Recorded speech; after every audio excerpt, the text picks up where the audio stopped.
e se assim o Senhor nos permitir, se o tempo obviamente der, porque um está ligado ao outro, entrelaçado ao outro. Por isso nós não vamos ler todo o capítulo na essência dele, por causa do tempo. Então eu vou ler e pular algumas partes, você acompanha juntamente comigo. Juízes capítulo 10, verso 1. Depois de Abimeleque, um homem de Isacar chamado Tola, filho de Pua, filho de Dodó, levantou-se para libertar Israel. Ele morava em Samir, nos montes de Efraim, e liderou Israel durante 23 anos, e então morreu e foi sepultado em Samir. Depois dele veio Jair de Gileade, que liderou Israel durante 22 anos. Teve 30 filhos que montavam 30 jumentos. Eles tinham autoridade sobre 30 cidades, as quais até hoje são chamadas povoado de Jair. E ficam em Gileade. Quando Jair morreu, foi sepultado em Camon. Mais uma vez os israelitas fizeram o que o Senhor reprova. Serviram aos Baalins, as imagens de Astarote, aos deuses de Arã, aos deuses de Sidom, aos deuses de Moabe, aos deuses dos Amonitas e aos deuses dos Filisteus. E como os israelitas abandonaram o Senhor e não mais lhe prestaram culto, a ira do Senhor se acendeu contra eles. Ele os entregou nas mãos dos filisteus e dos amonitas, que naquele ano os humilharam, os oprimiram durante 18 anos, oprimiram todos os israelitas do lado leste do Jordão, em Gileade, terra dos amorreus. Os amonitas também atravessaram o Jordão para lutar contra Judá, contra Benjamim, contra a tribo de Efraim, e grande angústia dominou Israel. Então os israelitas clamaram ao Senhor, dizendo: temos pecado contra ti, pois abandonamos o nosso Deus e prestamos um culto aos Baalins.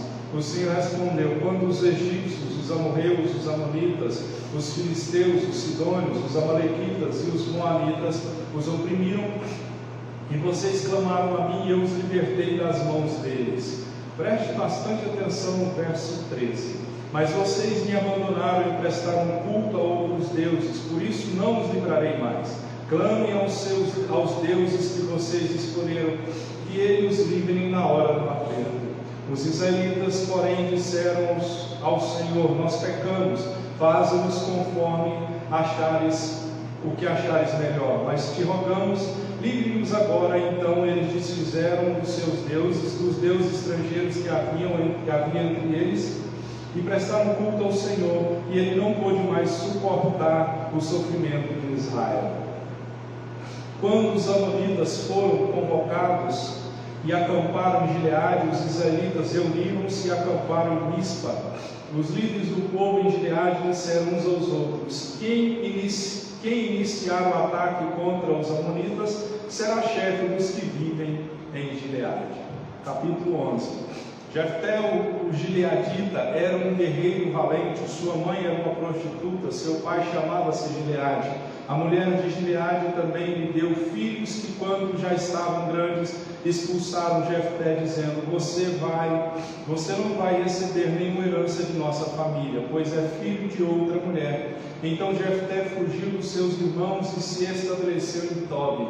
Ali um bando de vadios uniu-se a ele e o seguia. Algum tempo depois, quando os amonitas entraram em guerra contra Israel, os líderes de Gileade foram buscar Jefté em Tobi. Venham, disseram, seja nosso comandante para que possamos combater os amonitas. Disse-lhe Jefté: vocês não me odiavam e não me expulsaram da casa de meu pai? Por que me procuram agora quando estão em dificuldades? Apesar disso, agora estamos apelando para você. Responderam os líderes de Gileade: venha conosco combater os amonitas, e você será o chefe de todos os que vivem em Gileade. Jefté respondeu: se vocês me levarem de volta para combater os amonitas e o Senhor os entregar a mim, serei o chefe de vocês. Os líderes de Gileade responderam: o Senhor é nossa testemunha, faremos conforme você diz. Assim Jefté foi com os líderes de Gileade, e o povo o fez chefe e comandante sobre todos, e ele repetiu perante o Senhor em Mispa todas as palavras que tinha dito. Verso 29 do mesmo capítulo. Então o Espírito do Senhor se apossou de Jefté, Este atravessou Gileade, Manassés passou por Mispa de Gileade, e daí avançou contra os amonitas, e Jefté fez este voto ao Senhor: se entregarem os amonitas nas minhas mãos, aquele que estiver saindo da porta da minha casa ao meu encontro, quando eu retornar da vitória sobre os amonitas, será do Senhor, e eu o oferecerei em holocausto. Verso 34: quando Jefté chegou à sua casa em Mispa, sua filha saiu ao seu encontro, dançando ao som de tamborins, e ela era filha única, ele não tinha outro filho ou filha. Quando a viu, rasgou as vestes e gritou: ah, minha filha, estou angustiado e desesperado por sua causa, pois fiz ao Senhor um voto que não posso quebrar. Meu pai, respondeu ela, sua palavra foi dada ao Senhor, faça comigo o que prometeu, agora que o Senhor o vingou dos seus inimigos, os amonitas. Amém? Só até aí. Pode se sentar.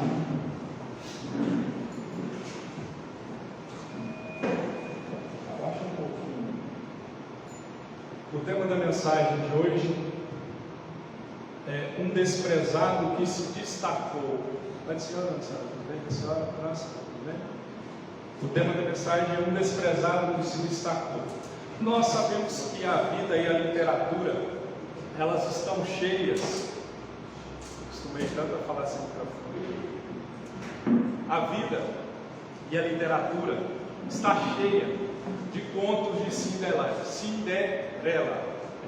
Eu imagino que você já deva ter assistido algum filme, algum desenho sobre a Cinderela. E a vida, tanto a vida quanto a literatura, é cheia de histórias de Cinderela. O que são essas histórias? São histórias de pessoas que foram rejeitadas, que foram machucadas, que foram traídas, que foram feridas, mas que acabaram sendo descobertas, e quando elas foram descobertas, elas foram elevadas a posições de honra e posições de autoridade. São pessoas que ninguém dava nada por elas, são pessoas que muitas vezes não tinham intelecto, não tinham condição financeira de nada, mas o Senhor aprove achar essas pessoas que muitas vezes eram desprezadas. Deus faz de algum modo descobrir essas pessoas, e essas pessoas são levadas a altas posições de honra e autoridade. Abraham Lincoln foi um dos presidentes dos Estados Unidos. Ele foi da choupana onde ele vivia à Casa Branca. Quando nós olhamos a palavra do Senhor, nós podemos lembrar da história bem clássica e conhecida por todos, de José, um homem que foi traído pelos irmãos, que foi vendido como escravo, foi preso. Depois da prisão, ele foi para o trono do Egito. Então a gente percebe que a história do pobre infeliz que alcança sucesso sempre agrada ao povo. Hoje mesmo, eu, minha filha e minha esposa, nós assistimos um filme após o almoço na Netflix, fazendo aí a propaganda da Netflix. O nome do filme é um filme brasileiro, Torrica. É a história de uma moça que ela era quebrada, não tinha dinheiro para nada, trabalhava, andava de lotação, e ela descobre que um tio dela era rico e fez um desafio para ela. Ela tinha que gastar 30 milhões de reais em 30 dias, e ela não poderia gastar com ela tinha, parece que 5% para doação e 5% para jogos de azar. Então ela tinha que gastar. Se ela não conseguisse gastar esses 30 milhões de reais, ela perderia o restante da herança do seu tio, que era 300 milhões de reais. Então essa é a história que a gente está falando hoje, a história do pobre, a história do infeliz que alcança sucesso. Ela sempre agrada o povo, porque os livros que falam desse tema, da pobreza, a riqueza, eles são os mais vendidos, porque nós gostamos de ver os que são vencidos se transformar em vencedor. Não é verdade? Se nós olharmos para a nossa vida, se você olhar para a sua vida, é um conto de Cinderela. Porque você, quem sabe, começou, e eu imagino que sim, eu posso olhar a história aqui de alguns que eu conheço, Leandro, Juliana, Tiago, Isadora, né? Isso eu estou dizendo dos que eu conheço, que eu vivi. O Diego já contou alguma coisa sobre a vida dele, Nós muitas vezes, e a maioria de nós, começamos do nada. né? Começamos do zero. E quando nós olhamos para a nossa vida, nós percebemos que nós vencemos, né? Porque quando eu particularmente olho para a minha vida há 20 anos atrás e viver como eu vivo hoje, ter o que eu tenho hoje, é uma história de Cinderela, né? É a história onde aquele que era pobre, infeliz, que não tinha, que ninguém dava nada, ele chegou a uma posição de autoridade, chegou a uma posição elevada, uma posição de honra, tanto diante de Deus quanto diante dos homens. Então, por que nós estamos falando sobre esses contos de Cinderela?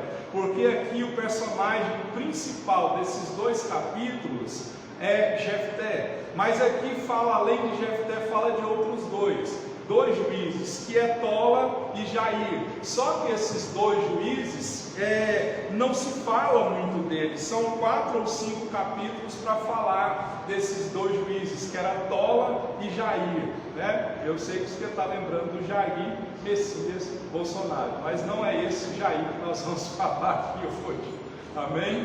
Deixa ele quieto lá, que Deus abençoe ele. Mas por que nós estamos falando dessas histórias de contos de Cinderela? Porque o personagem principal aqui era Jefté. E quando o texto começa falando sobre Jefté, começa da seguinte forma: Jefté, o gileadita, era um guerreiro valente, sua mãe era uma prostituta, seu pai se chamava Gileade. Então, por que se fala que é um conto de Cinderela, um homem que não era nada e foi colocado em alta posição? Porque Jefté era filho de uma prostituta, ou seja, ele era fruto de um relacionamento extraconjugal. Então, segundo a ótica humana e segundo o que o texto do capítulo 11 diz, quando seu pai morre, os irmãos dele mandam ele embora sem direito a nada. Mas a gente vai estudar aqui, a palavra do Senhor diz que esse homem, de filho de uma prostituta, ele se tornou um dos juízes de Israel. Mas antes nós temos que analisar o que estava acontecendo antes de Jefté ser colocado como juiz. Amém? Foi clara a explicação? Eu costumo pensar comigo mesmo que quem ensina a palavra é um contador de história. Ele tem que contar a história para trazer o entendimento, né? Para que os ouvintes possam absorver melhor a história. Eu me alegrei muito quando eu ouvi um dia atrás, eu conversando com uma irmã, ela disse que ela citou meu nome em determinado lugar, e ela disse assim: o pastor ele tem uma qualidade, ele começa no texto e ele termina no texto. Quando você for pregar, você tem que começar no texto e terminar no texto, porque a maioria dos pregadores, não todos obviamente, mas começa falando de um assunto e termina falando de outro assunto que não tem nada a ver com o início. Então, quando você for falar, fale de um assunto. Você pode, igual eu aqui, estou saindo do texto. A Bíblia é um leque. Já viu o leque? Ele abre. A Bíblia, ela abre muitas possibilidades para ser falado de um mesmo assunto. Você pode abrir esse leque quando você estiver pregando, mas ao término você tem que voltar aonde você iniciou. Amém? Então vamos entender o que estava acontecendo para que Jefté fosse colocado, um homem que foi desprezado e que se destacou. A primeira coisa que estava acontecendo, isso no capítulo 10, a nação de Israel estava em decadência espiritual, eles estavam em declínio espiritual. Por que eles estavam em declínio espiritual? 3 coisas mostram que eles estavam em decadência espiritual, que ao invés de crescer com Deus, eles estavam, ao invés de progredir, eles estavam regredindo. O primeiro sinal que mostra que Israel estava em declínio espiritual era a falta de gratidão. Porque esses 2 juízes que eu falei aqui no início, que a Bíblia não fala muito sobre eles, que é Tola e Jair, eles reinaram por 45 anos. E durante esses 45 anos, sob a liderança desses 2 homens, eles tiveram paz, eles tiveram segurança, e sobre a liderança, os inimigos deles foram afastados por quase meio século. Então a gente entende que esses 2 homens, apesar de não mostrar e não falar, a Bíblia não dá ênfase aos grandes feitos que eles fizeram, apesar disso, tudo que eles fizeram indica que eles serviram bem ao Senhor e à nação, porque durante 45 anos houve paz sobre a terra, e a gente percebe que apesar disso, Israel não aproveitou esses anos de paz para buscar o Senhor. Por isso que eles estavam em declínio espiritual, porque eles não tinham gratidão a Deus. E depois da morte desses dois homens, é o que o livro de Juízes sempre fala. De novo, o povo voltou à idolatria. Mais uma vez, por eles terem voltado à idolatria, atraiu-se a ira de Deus, atraiu-se a disciplina de Deus. Então, durante esses 45 anos que eles desfrutaram de paz e prosperidade, eles não pararam para agradecer a Deus pelo que Deus tinha feito por eles. Eu sempre cito a frase é a seguinte: gratidão é lembrar, ingratidão é esquecer. A pessoa que é grata a Deus, ela lembra, o ingrato vai esquecer. Nós sabemos que a Bíblia diz que de 10 leprosos, só um volta para agradecer. Então, a gente tem que entender que momentos de paz, momentos de prosperidade, eles têm que servir para nós termos um coração grato ao Senhor nosso Deus. Esse povo não aproveitou esse tempo de paz e prosperidade, eles estavam ingratos ao Senhor, e eles passaram, ao invés de eles agradecerem a Deus, eles voltaram à idolatria. E a gente vê aqui pelo texto que a essência da idolatria é desfrutar as dádivas de Deus sem ser grato ao doador. A pessoa que é idólatra, a pessoa que não é grata a Deus, ela desfruta das dádivas que foram dadas por Deus, mas não é grata àquele que foi o doador. E hoje nós estamos vivendo dias onde o homem trocou Deus pelas dádivas de Deus. A maioria das pessoas, não todas, toda regra tem a sua exceção, mas muitas pessoas vão até Deus nas igrejas, não é por causa de Deus. As pessoas buscam-se a Deus pelas dádivas que Deus pode dar. É uma fé interesseira. E a gente percebe que muitos buscam bênçãos, mas não buscam o abençoado. Porque isso, sabe como que se vê que a pessoa busca a bênção e não o abençoador? É quando a pessoa está em dificuldade, ela está passando por tribulação, ela vem buscar a bênção, mas ela não está buscando o abençoador. Quando ela recebe a bênção, o que vai acontecer? Ela some.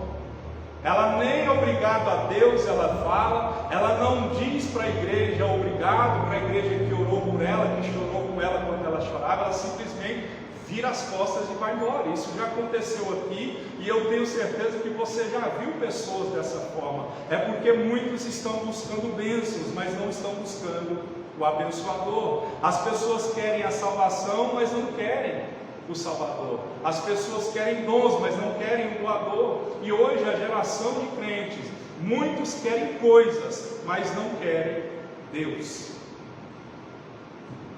A ordem da coisa, a igreja mudou a ordem. Mateus 6,33 é claro em dizer: buscai o meu reino e a sua justiça, e as demais coisas serão acrescentadas. Mas nós não podemos mudar a ordem, nós queremos as demais coisas e não o reino de Deus.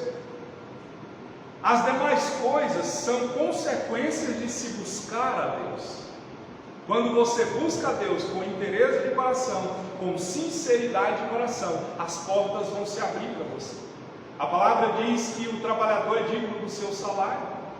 Deus vai trazer o salário, a bênção que cabe àquele que busca ao Senhor. Hebreu diz que aquele que busca, que tem fé, tem que crer que Ele é galardoador daqueles que o buscam.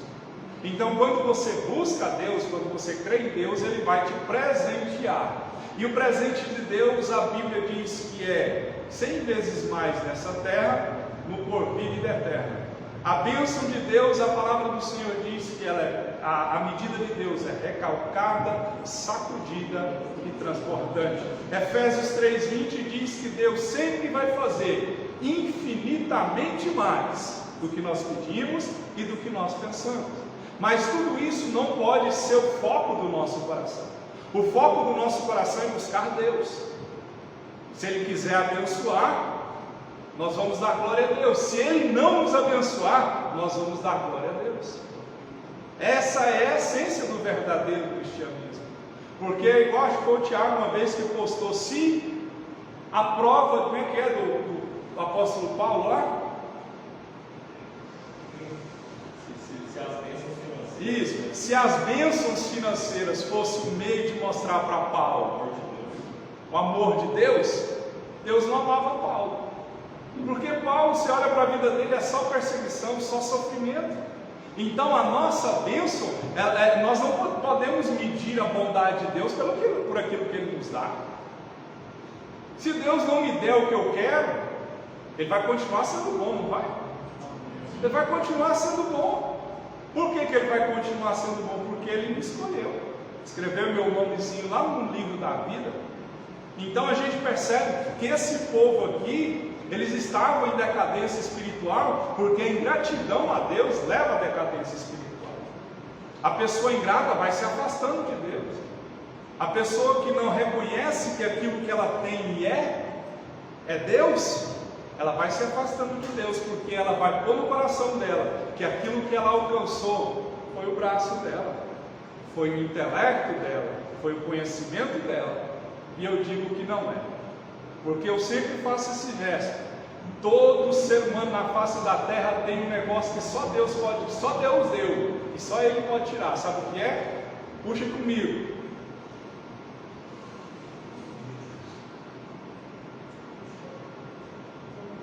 O intelecto do homem deu isso? O dinheiro do homem deu isso? Não. Então a gente percebe que essa nação estava em decadência espiritual porque eles estavam ingratos para o Senhor. 45 anos, ao invés deles desfrutarem desses 45 anos de paz, eles se afastaram do Senhor, e o texto diz que eles se voltaram para a idolatria. Então, se você está em tempos de paz, dê glória a Deus. Se você está em tempos de guerra, dê glória a Deus. Sabe por quê? Lembra do livro de Josué, quando nós pregamos: o nosso Deus é um Deus dos montes e um Deus dos vales. Deus está conosco quando estamos bem, Deus está conosco quando nós estamos no vale. Então Deus está com você. Está na dificuldade? Deus está comigo. Está no monte? Está um período de paz, de tranquilidade? Deus está comigo. Porque dele, por ele, para ele são todas as coisas. Outro sinal de que a nação estava em declínio espiritual: a falta de submissão a Deus. Por quê? Se Israel tivesse aprendido com a própria história, eles teriam ainda mais paz e tranquilidade. Mas por eles não olharem a história, a própria história, eles deixaram de adorar a Deus para adorar deuses falsos. Tem um escritor, um reformador, ele chama Edmund Burke. Ele diz assim: um povo que não conhece sua história está fadado a repeti-la. Um povo que não conhece a sua história está fadado a repeti-la. Deus queira que nós não venhamos repetir a história. Você sabe do que eu estou falando. Deus queira que nós não venhamos repetir a história. Em nome de Jesus. Deus queira que não. Então, quando nós esquecemos de onde éramos, de onde viemos, nós vamos deixar Deus de lado. Por quê? Eles tinham passado por mais de quase 50 anos de sofrimento, mas ainda não tinham aprendido. Olha, Israel era assim, preste bem atenção. Israel era assim, como eu já disse, eram ciclos. Quando eles obedeciam a Deus, Deus abençoava.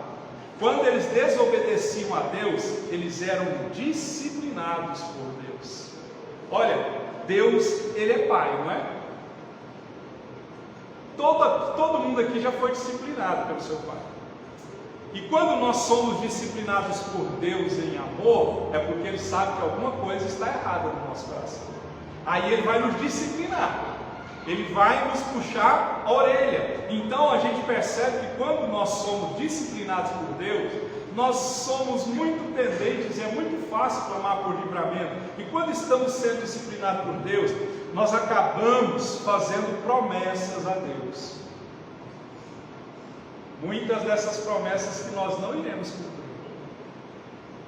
Aqui no texto você viu uma promessa que esse homem fez, depois nós vamos falar. Então a gente percebe que uma vida confortável muitas vezes vai produzir um caráter fraco. Você já viu que crente é assim, levanta de uma, logo vem outra. Aí Deus te dá um tempinho para você descansar. A Bíblia diz assim: Deus prova, mas com a prova Ele dá o quê? O escape. Aí Ele prova. Ele sabe até onde eu e você podemos suportar. Sabe ou não sabe? Aí a hora que Ele vê que a gente já não está tendo mais força, Ele dá um alívio para a prova. Aí você vence a queda. Aí a hora que você pensa, acabou, agora está tranquilo. Vem outro. Vem outro. Vem outro. Assim é a vida. Eu sempre costumo brincar com os irmãos.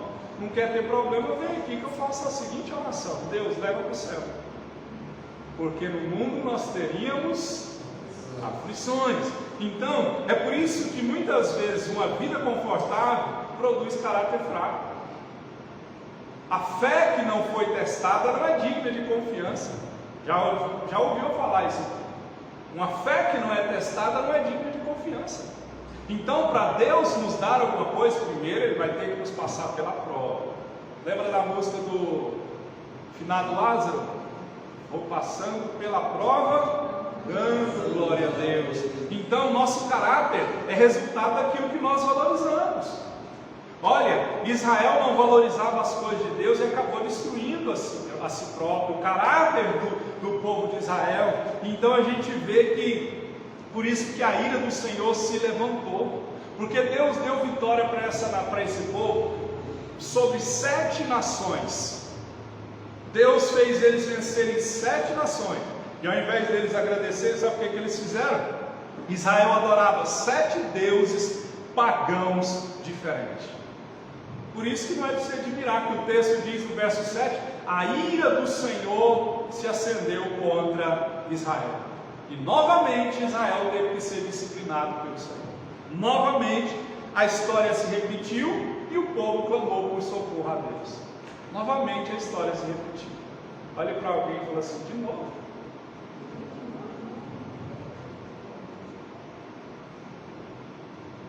Eles oram.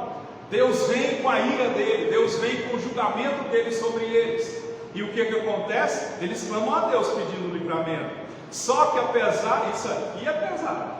Apesar de eles terem pedido socorro, Deus não atendeu de imediato ao pedido de socorro. E já aconteceu com você. Deus, eu preciso do milagre. Para ontem, Deus... Salmo 70 se aplica nessa hora. Apressa-te, ó Deus. Aí Deus está lá no 40. Esperei com paciência no Senhor. Mas a gente está no 70. Deus, apressa-te. E foi isso que aconteceu. Eles pedem socorro, mas Deus não atende de imediato. Sabe o que Deus fez?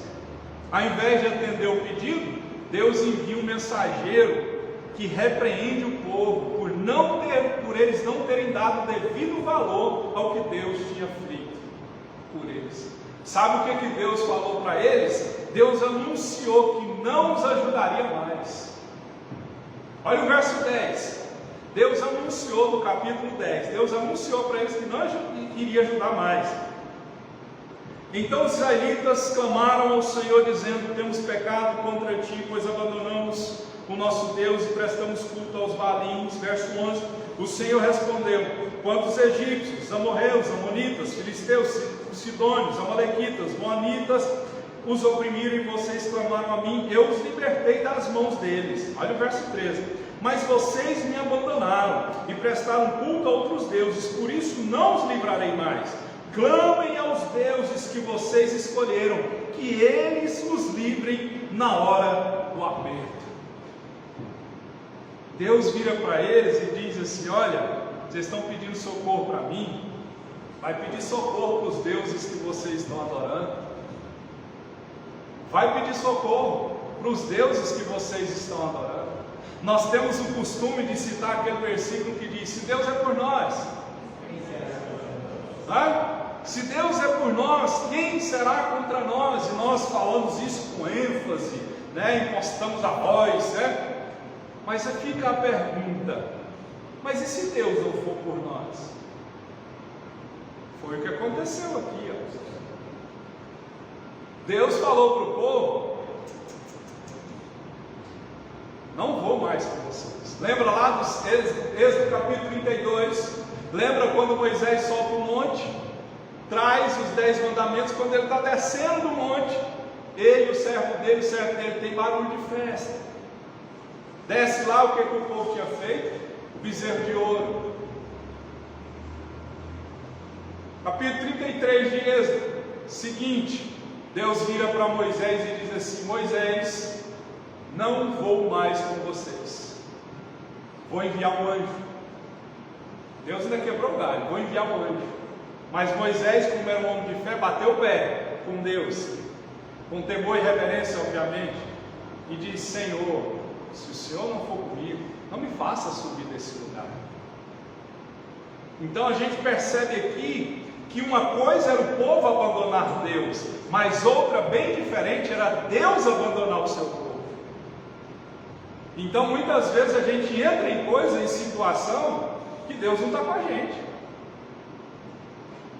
A gente entra em furada, em enrascada, porque a gente tem uma suposição, a gente supõe que Deus está conosco. Se Deus for por mim, quem será contra mim? Aí Deus, eu imagino Deus lá no céu.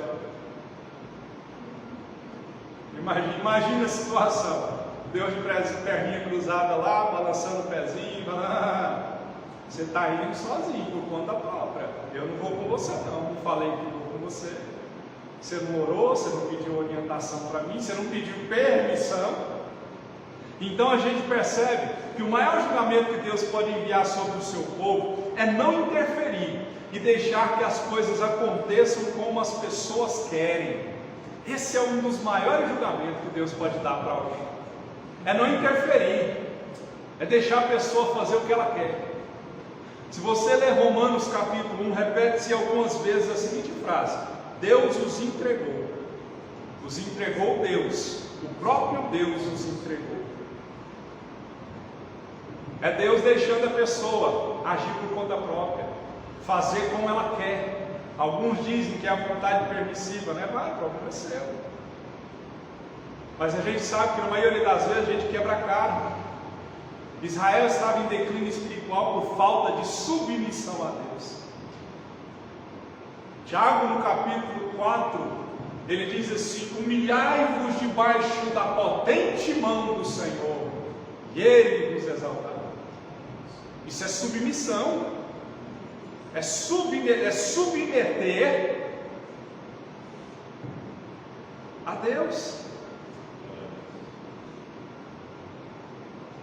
Então a gente percebe que o castigo de Deus foi duro para esse povo. Deus fala para eles: olha, eu não vou ajudar mais vocês, não. Vai buscar o Deus de vocês. E quantas vezes a gente sofre, não é porque Deus quer. A gente sofre é porque Deus olha as nossas atitudes e diz: eu não vou com você. Eu não vou com você, eu não estou com você nessa situação. E muitos podem dizer assim: a Deus não me deixa, não. É porque não lê Bíblia. Se você ler 2 Crônicas, dura achar 2 Crônicas, né? Achei, graças a Deus.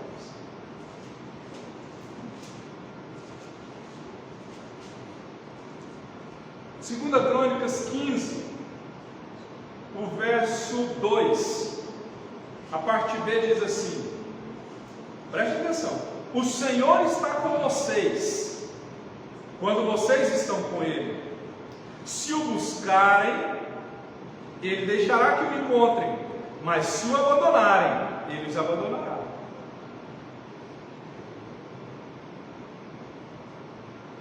O Espírito de Deus mora sobre nós, Ele faz morada em nós, mas o que eu estou querendo dizer é em dadas situações. Ele não vai retirar o Espírito dele de nós, porque se Ele tirar, a gente morre.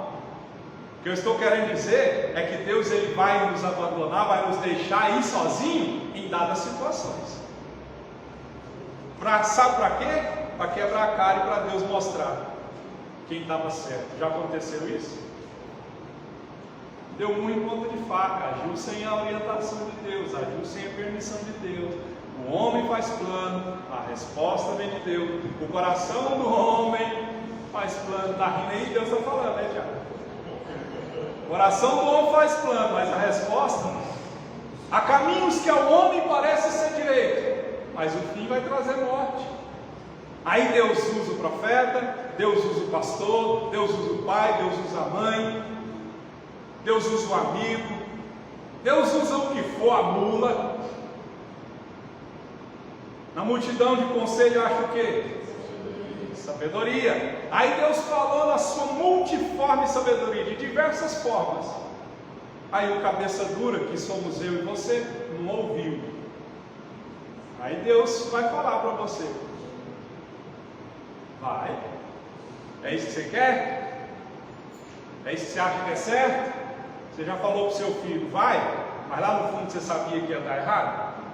Deixou ele ir só para ele quebrar a cara? Já aconteceu isso?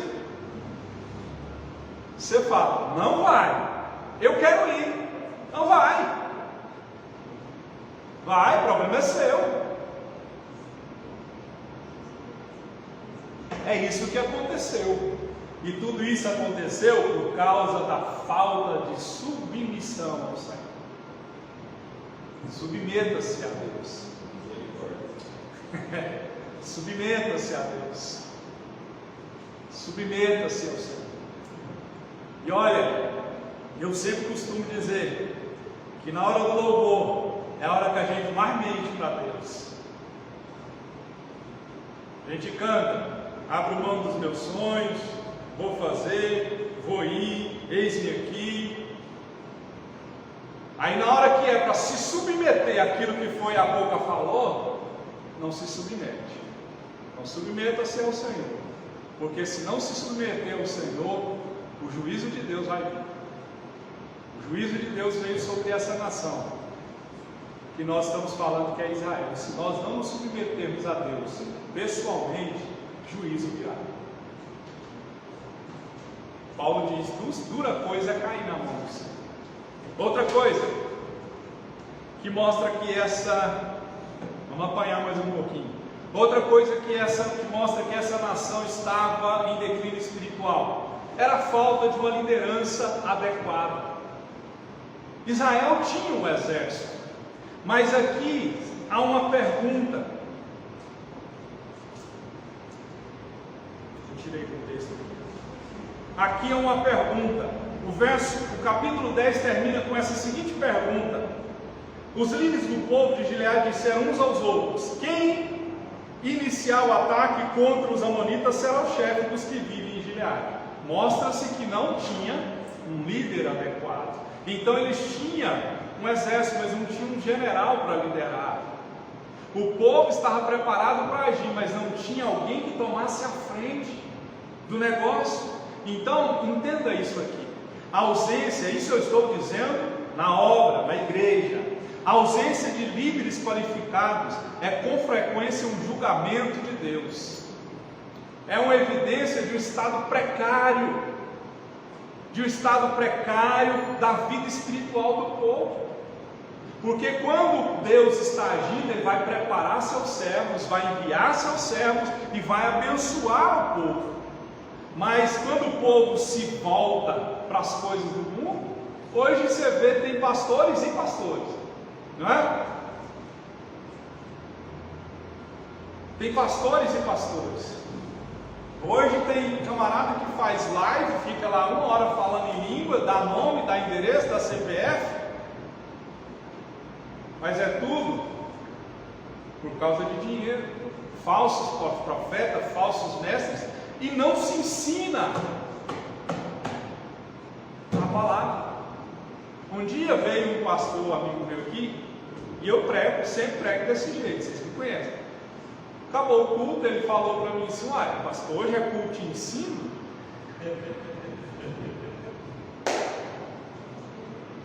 Eu falei, não sei nem que resposta que eu dei para ele.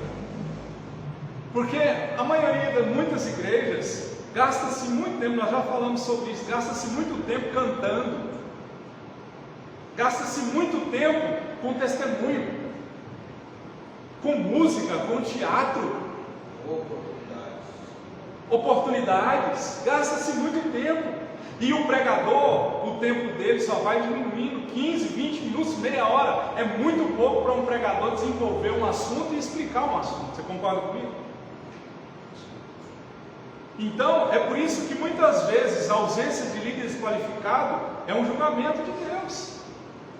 Porque vocês lembram de uma frase que eu postei? Eu até pus uma imagem de uma urna eletrônica, eu postei no grupo. A frase era a seguinte: nós somos o povo. John F. Kennedy disse isso, ex-presidente dos Estados Unidos. Ele disse assim: nós o povo somos o chefe e receberemos o tipo de liderança que exigimos e merecemos, seja ela boa ou ruim. Isso ele estava falando de política. O povo vai ter aquilo que ele merece, aquilo que ele quis, aquilo que ele votou. Você concorda comigo? E a gente percebe que isso se aplica também à liderança espiritual. Vai receber o que merece.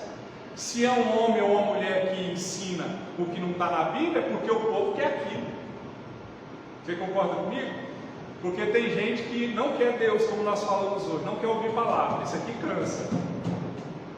Para quem não quer seguir a palavra, isso aqui cansa. Você concorda comigo? Esse tipo de mensagem aqui cansa. Então a gente percebe que quando o povo de Deus se volta para as coisas do mundo, Deus o julga, privando o povo de líderes competentes e tementes a Deus. Então, se está faltando aí no mercado de pastor, de líder, homens tementes a Deus, que conhecem a Deus, ensinam a palavra, conhecem a palavra, isso é um julgamento de Deus sobre o povo. Um pregador, ele fez a seguinte pergunta, pregando sobre o texto de Elias, 2 Reis 2,14. Lá há uma pergunta: onde está o Senhor Deus de Elias? E o pregador pregando sobre isso, e ele disse: sabemos onde está o Senhor, o Deus de Elias. Ele está no trono, ele continua tão poderoso quanto antes. Mas depois de uma pausa ele faz uma pergunta, e ele diz: a pergunta não é onde está o Senhor Deus de Elias, mas sim, onde estão os fiéis como Elias? O Deus de Elias continua no trono, mas a grande pergunta é: onde estão os fiéis como Elias? Onde estão os líderes espirituais capazes de ajuntar o povo, de confrontar o povo, de confrontar as forças do mal? Está em falta. Porque hoje a maioria dos pastores, não todos obviamente, eles estão maculando a verdade, maquiando a verdade da palavra, com medo de perder membro. Você concorda comigo? Falar sobre pecado é um assunto proibido.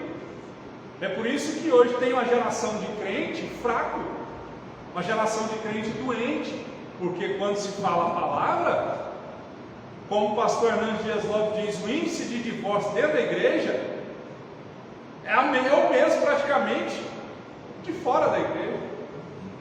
O índice de pessoas, de jovens que fazem sexo fora do casamento, dentro da igreja, se iguala lá fora. Por que isso está acontecendo? Falta de uma liderança adequada. Então eu prefiro ficar com um pastor que puxa a orelha, com um pastor que ensina a palavra, do que viver e ser um crente que adora com os lábios, mas o coração está fora, está longe de Deus. Então a pergunta é: onde estão os líderes? Aí você diz: eu não sou pastor, mas a palavra diz assim para todos, Marcos 16:15: ide por todo mundo, prega o evangelho. Esse chamado, ele é para todos. Ide, faz sua parte. O profeta Ezequiel faz uma pergunta: procurei alguém que estivesse na brecha e não encontrei. Alguém que fizesse alguma coisa, não encontrei. Então, falta uma liderança adequada. Eu espero e oro a Deus que eu esteja sendo um líder adequado. Se eu não sou, eu oro a Deus, peço perdão a Deus para que eu seja. Mas eu tenho, quem me conhece antes de Ministério Terceiro de Cristo, sabe? Eu praticamente não pregava, como eu prego hoje. Estou mentindo? Não pregava. Eu usava muitos dons do Espírito. Falava ali 5, 15 minutos e o pau torava, perdão pela expressão. Apontava o dedo. Deus está mandando dizer isso, Deus está mandando dizer isso. Deus continua me usando? Continua. Era benção também, vocês gostam, né? Todo mundo gosta de ouvir assim, diz o Senhor. Né? Todo mundo gosta quando um pastor aponta o dedinho e fala, Deus está mandando te dizer. Mas o que eu quero te dizer com isso? Não é que eu matei o Espírito de Deus nessa área do meu coração. Mas eu cheguei a um ponto do meu ministério que eu precisava crescer. Eu precisava crescer. E a forma que eu achei para crescer foi pregar o que está escrito. Amém? Vamos ver se dá tempo de falar sobre o bendito Jefté, né? O desprezado que se destacou, não sai do texto não. Jefté se destaca porque no meio da decadência espiritual tinha que aparecer o Cinderela. Não é? Tinha que aparecer alguém para mudar a história. Tinha que aparecer alguém que ninguém dava nada para que esse homem, para que o povo pudesse ser abençoado. Então, por estar em decadência espiritual, Israel precisava de um líder. E o texto diz que Jefté era o irmão indesejado, como eu falei, filho de uma prostituta, que os irmãos dele não amavam, e foi só o pai morrer e foi mandado embora. Foi expulso. Você já viu quando morre alguém e vai dividir herança? Dá briga. Na família, eu espero não ter nenhum parente da minha mãe me assistindo. Mas quando a minha avó morreu, obrigado por panela, tacho de cobre, sabe o que é esse tacho de fazer doce? Coisa assim. Roupa, relógio, um trem velho. Eu que não fui na reunião de divisão dos bens da velhinha falecida, nessa época tinha juntado com a minha esposa, estava prestes a casar. Eu ganhei sofá, ganhei mesa, ganhei uma porrada de coisa da minha avó velha, falecida, foi lá para mim. Já a família do meu pai, a mãe do meu pai morreu, nunca eu ouvi um dos irmãos falando, vamos vender a casa. Nunca, né pai? Nunca ninguém. O dia que a gente um dia danou para o meu pai, pai, está passando dificuldade, vai lá nos irmãos do senhor e fala para vender a casa. Ele disse a seguinte frase, mamãe e papai não me ensinou assim. Aí nós brincamos com ele, a hora que se eu morrer, no dia nós vamos lá brincar. No outro dia nós estávamos lá na porta.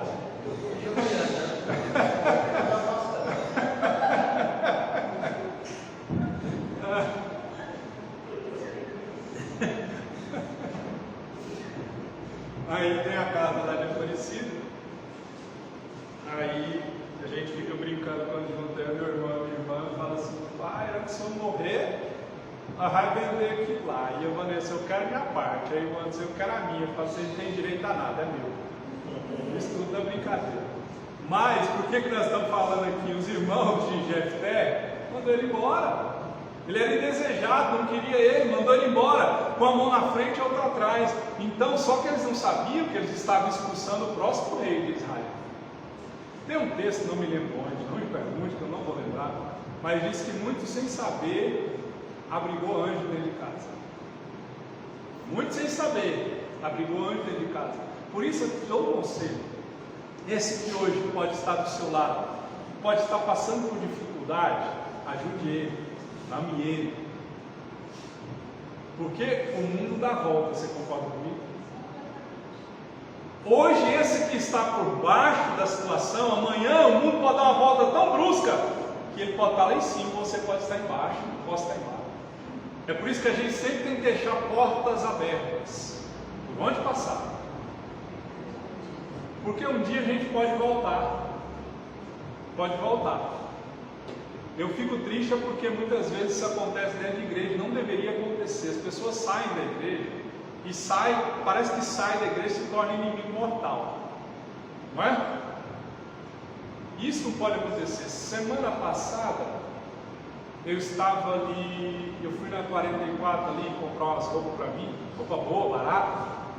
Se eu não tiver muito pão das pernas, é lá o local de comprar. Roupa que você vai no shopping é R$200, lá é 50, mais ou menos essa. Enfim, aí a irmã Sheila, lembra da irmã Sheila? Pastor, o senhor está aqui, eu vim de Israel, trouxe um presente para o senhor, quero entregar para o senhor. O senhor vem aqui na minha casa? Fui na casa dela, conversando, comendo. Ela trouxe um candelabro, sabe aqueles candelabros do templo? Trouxe para mim, porque ele veio de Israel. Tem crente que gosta do tal de trem que veio de Israel, como se fosse algo místico, né? Vamos voltar para a palavra, pastor. Jefté era indesejado. Então, aquele que é indesejado, ele pode ser indesejado pelas pessoas, mas se Deus tem um plano na vida dela, Deus pode colocar ela numa posição de destaque. Vou pular aqui. Jefté era um líder que não teve oposição. Por quê? Isso aqui é interessante. Os irmãos dele não queriam ele como líder, mas os anciãos precisavam dele para liderar Israel. Isso aqui eu achei interessantíssimo. E eu vou abrir um parênteses aqui. A delegação dos líderes, dos anciãos, andou mais de 120 quilômetros e foi até onde Jefté estava para pedir que ele assumisse o comando. Deixa eu te dizer uma coisa: quando Deus tem um propósito na sua vida, Ele vai até você, Ele envia até você, Ele vai até você, o socorro vai até você, é Deus quem foi atrás. Lembra de Davi, 1 Samuel 17? Davi estava lá, desejado pelos irmãos, ninguém dava nada por ele. Tanto é que se mostra a indisposição que os irmãos tinham para com ele, que quando Samuel chega, fez-se a reunião, Samuel olha, Deus fala, não é nenhum desses aí. Tem mais algum filho? Tem Davi, está lá apacentando. Davi nem foi chamado. Davi nem foi chamado. Mas eu costumo dizer que ali Deus já começou a honrar Davi, sabe como? O texto diz que eles só comeram quando Davi chega. Samuel falou, nós só vamos comer quando Davi chegar. Então, a gente percebe que o nosso Deus, quando Ele quer fazer alguma coisa, Ele promove tudo para o nosso bem. Eu me perco no tempo e depois eu quero falar, não dá tempo. A delegação andou mais de 120 quilômetros, porque eles queriam um líder, e o líder era Jefté. E Jefté, ele dá ênfase ao Senhor em todas as negociações que ele deu, que ele fez, ele honra ao Senhor. Agora imagine os irmãos de Jefté, como eles se sentiram quando Jefté aparece na cidade. O que foi desprezado, o que foi deixado de lado, ele volta como capitão, ele volta como juiz, ele volta como líder. Lembra de José? Os irmãos de José traiu ele, depois o mundo virou, eles foram pedir comida para quem? Para José. Isso aqui eu quero falar para nós terminarmos. Jefté começa a história e termina a história meio que desesperado, um pai desesperado. Porque o texto diz que ele fez para se certificar de que ele teria vitória contra o inimigo. Ele cometeu a insensatez de tentar fazer uma barganha com Deus, mas o escritor D.A. Carson diz: como eu vou barganhar com Deus que não precisa de mim?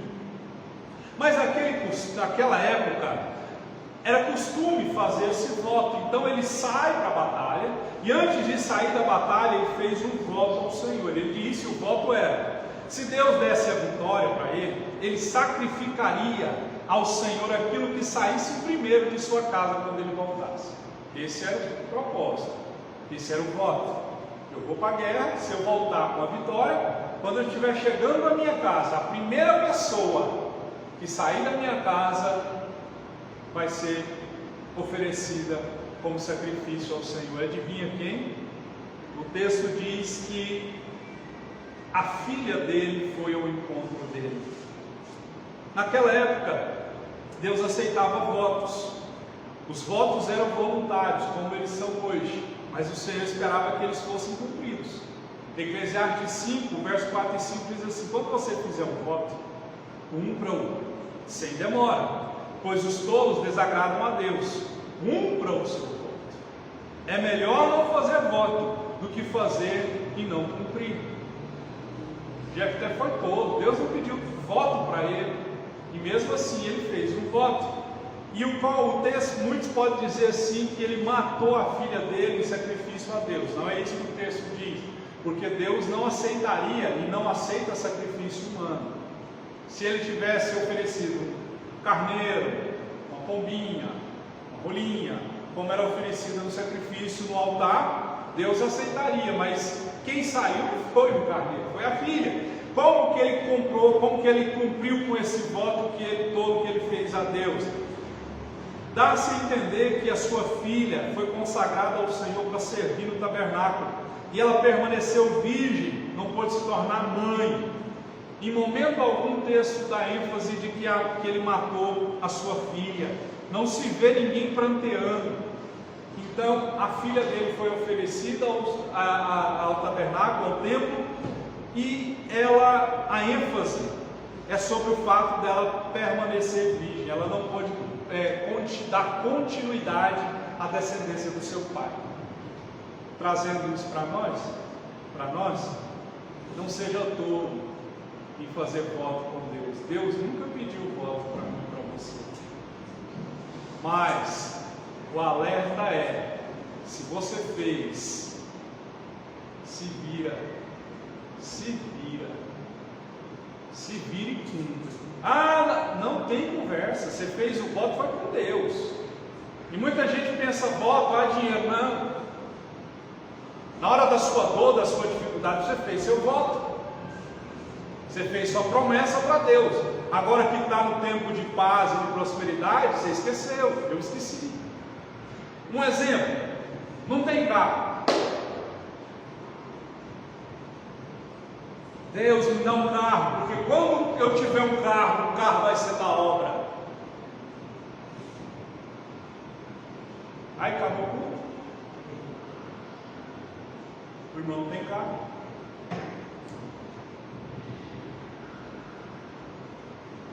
Deixa o irmão ir a pé e não dá carona para o irmão. O pastor quer entregar em um determinado lugar, não tem carro, o carro está estragado, não tem condição de ir.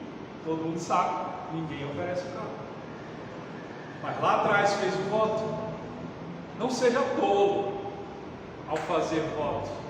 Se fez, já viu a expressão, se vira, se não é caixote? Dá seus pulos. Cumpre o que você falou para Deus. Porque o texto diz: é melhor não fazer voto do que fazer e não cumprir.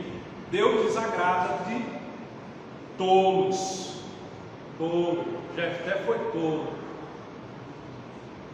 A filha saiu e a filha que pagou. É igual muita gente. Sabe por que meu nome chama assim, ó. Essa é a história, não sei se é verdade. Aí meu pai vai falar se é verdade ou não é. Mas eu ouvi essa história, não sei quem contou. Meu nome é assim: Wellington Eterno Moura Costa. O único que tem eterno nome sou eu. Eu ouvi falar, não sei quem me disse, que quando meu pai teve um acidente, teve que abrir a cabeça, uma tia minha disse que fez um voto dizendo que ia lá na Trindade e fez o voto do divino Pai Eterno, disse que o primeiro filho teria terra. É verdade, pai? Ou seja, as pessoas fazem voto para os outros pagar. Né? Aí a minha tia pega e fala: ó, o primeiro filho que sair vai ter eterno, porque foi lá em Trindade. Aí o meu nome é Wellington Eterno Moura Costa, porque a bendita foi lá e fazer a promessa. Eu sou o preferido, mas o escolhido, o ungido. não é? Então, vamos orar, vamos ficar de pé. Não faça voto se você não for cumprir.